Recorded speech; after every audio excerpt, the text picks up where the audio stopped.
Hey, everybody. It is Tuesday, and we're going to start talking about preparing our monologue. So, you should have gotten your monologue already and printed it out, hopefully, because now it's time to prepare for performance. First thing you're going to do is read your script multiple times. The first time you read your script, it's going to be for enjoyment. The next time is for to gain more understanding for goals, themes, and conflicts. And the third time, you're going to analyze as an actor. You're marking your initial beats here with a little slash mark. Now, how do you determine goals, themes, and conflicts? By answering these questions, of course. What does my character want? What are they willing to do to get it? Who or what is in their way? Does my character get what they want? What price was paid? Does the want change? Very important question. Now, after you get that, it's time to drop the beats. Wooka wooka. Oh, yeah, I went there. Okay, so what are beats? Beats in the beginning are when an actor pauses, changes during a scene or monologue. However, beats are much more than just pauses. They're sections in the monologue that change anytime the dynamic changes, emotion or purpose. There's a change in beat. Now, deciding where these beats are in your monologue or dialogue is an important step in deciding how you will perform your monologue. So, changes in emotion and purpose are what makes acting interesting. If you're having difficulty finding these changes in these beats, then this monologue may not be the best monologue for you. So, keep that in mind. If you can't find the changes, find a different monologue. All right. So, uh, now that we have established that, I want you guys to take a look at this. Hello, guys. Video about how to break down the script. Today, I'm going to show you a little bit about how to mark your beats.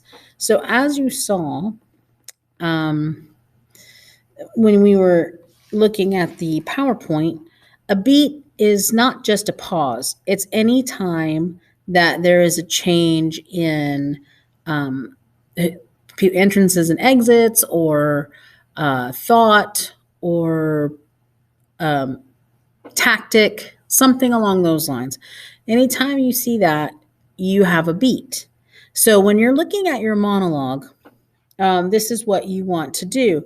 You want to look for everything that can sort of signify where something changes, an emotion changes, a thought, anything like that.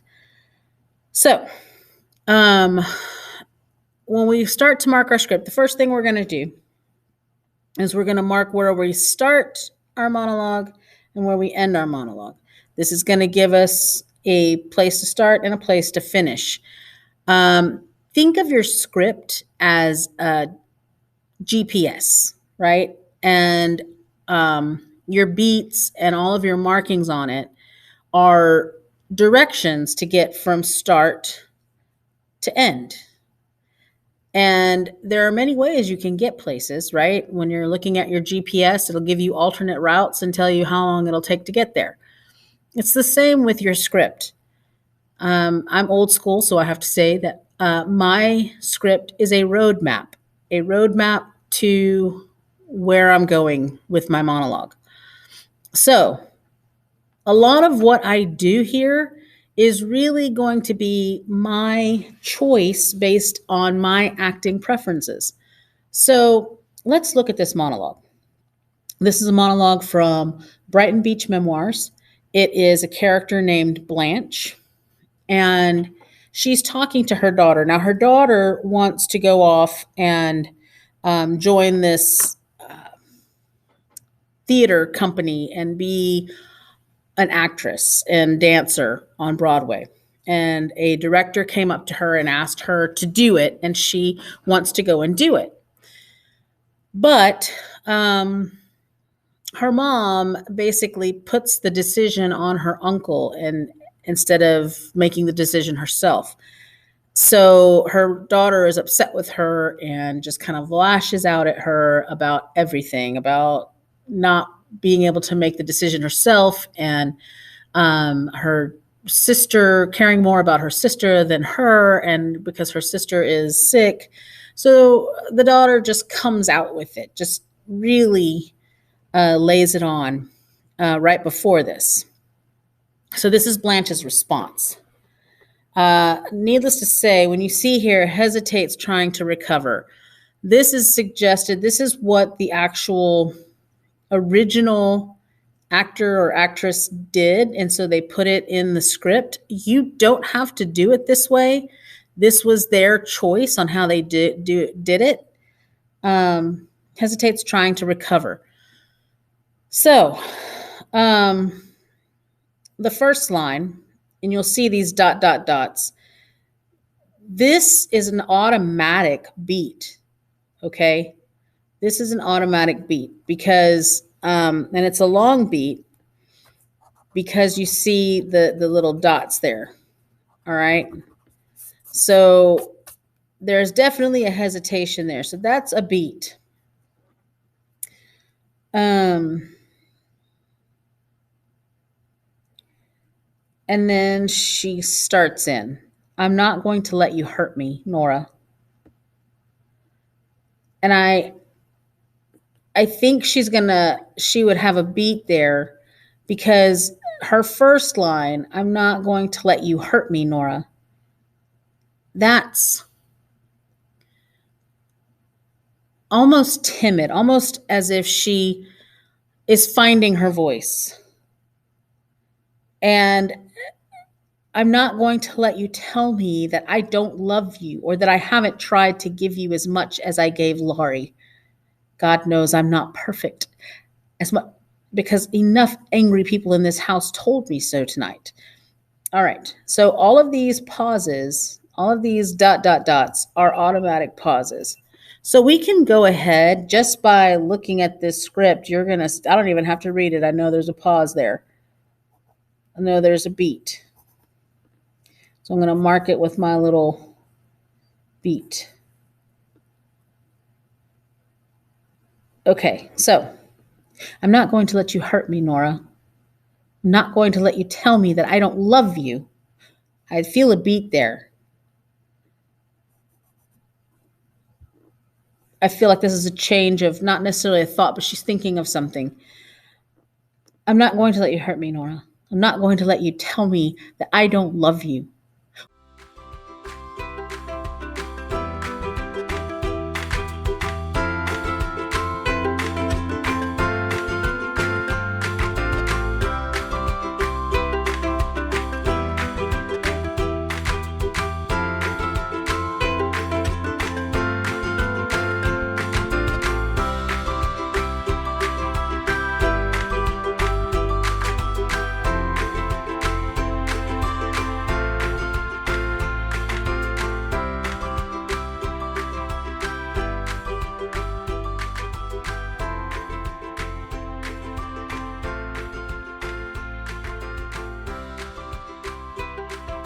Basically, when you are marking beats, that is what you are doing. You are going through and you are finding where those moments are.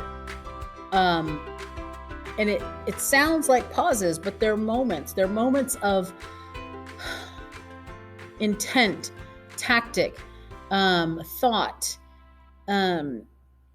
anything of that nature. You want a change of emotion from anger to sadness to despair. And next thing we're going to do when we start talking about actioning our script, that's when we're going to break down this even further. But this is where we start. This is the kind of starting to break it down, running through it, finding places where we can frame or where we can have moments here or beats that really help us to sell this monologue. Now, again, these are my beats. Your beats may look completely different for this monologue. Your vision of this monologue could be completely different than mine, and that's okay. But that's what you want to do when you're going through your monologue is go through it, figure out, see how it's going to sound. So this is what I have right now. And forgive me, this is a very cold read because this is a first time I've read this today. So I apologize if I mess it up, but I'm going to do my best. So I'm going to show you what this, with these beats here, what that sounds like. All right, so here it goes. I am not going to let you hurt me, Nora. I'm not going to let you tell me that I don't love you or that I haven't tried to give you as much as I gave Laurie. God knows I'm not perfect because enough angry people in this house told me so tonight. But I am not going to be a doormat for all the frustrations and unhappiness that you or Aunt Kate or anyone else wants to lay at my feet. I did not create this universe. I do not decide who lives and dies, or who's rich or poor, or who feels loved and who feels deprived.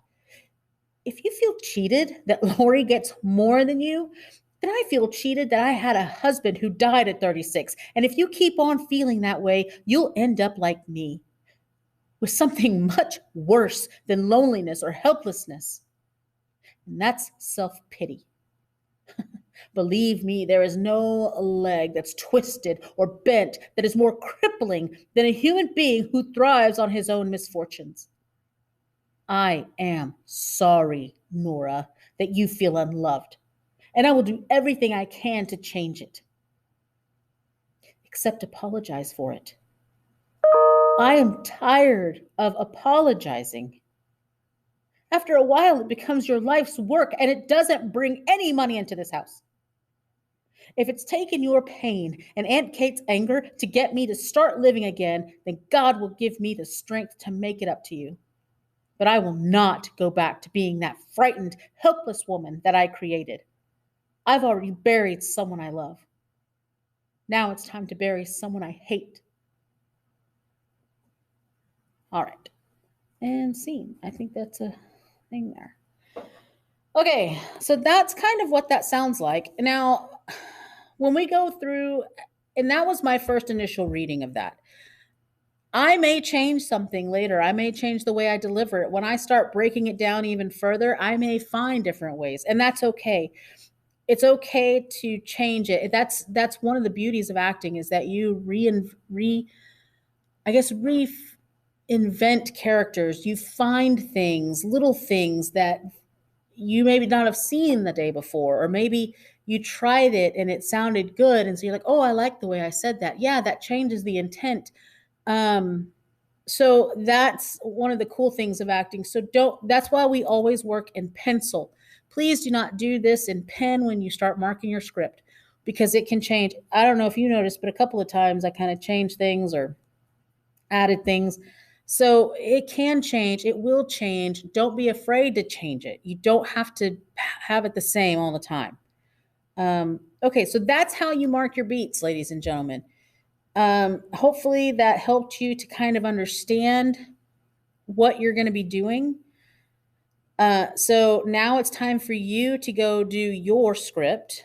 So what you're going to do is you're going to mark your script pretty much like I just did. And then you are going to take a picture of it. And then you're going to upload it into Canvas for your grade. That's what you're going to do. And I'll put all that in the notes, but that is exactly what we're doing. Hopefully you got that. If you have any questions, please talk to me or your other teachers if you are at Kane or Utley, and they can definitely help you. They may see this monologue completely different, and that's okay. Just hopefully you understood kind of what beats do and how they can be used to help an actor deliver a monologue or script, dialogue, monologue, whatever. All right. I will see y'all later. Get to work.